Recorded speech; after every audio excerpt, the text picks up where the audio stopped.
যে নক্ষত্ররা আকাশের বুকে হাজার হাজার বছর আগে মরে গিয়েছে, তারাও কাল জানালার ভেতর দিয়ে অসংখ্য মৃত আকাশ সঙ্গী করে এনেছে। যে রূপসীদের আমি এশিরিয়ায়, মিশরে, বিদিশায় মরে যেতে দেখেছি, কাল তারা অতি দূরে আকাশের সীমানার কুয়াশায় কুয়াশায় দীর্ঘ বর্ষা হাতে করে কাতারে কাতারে দাঁড়িয়ে গেছে, যেন মৃত্যুকে দরিত করবার জন্য, জীবনের গভীর জয় প্রকাশ করবার জন্য, প্রেমের ভয়াবহ গম্ভীর স্তম্ভ তুলবার জন্য।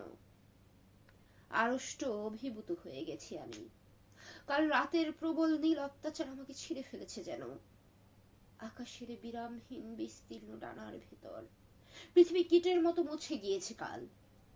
আর উত্তঙ্গ বাতাস এসেছে আকাশের বুক থেকে নেমে আমার জানালার ভিতর দিয়ে সাই সাই করে।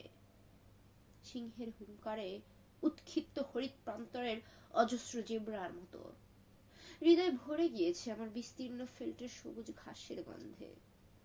দিগন্ত প্লাবিত বলিয়ান রৌদ্রের আঘ্রাণে মিলনমত্ত বাঘিনীর গর্জনের মতো অন্ধকারের চঞ্চল বিরাট সজীব রমস উচ্ছ্বাসে, জীবনের দুর্দান্ত নীলমত্ততায় আমার হৃদয় পৃথিবী ছিঁড়ে উড়ে গেল।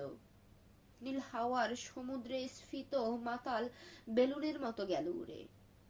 একটা দূর নক্ষত্রের মাস্তুলকে তারায় তারায় উড়িয়ে নিয়ে চলল, একটা দুরন্ত শকুনের মতো, শকুনের মতো।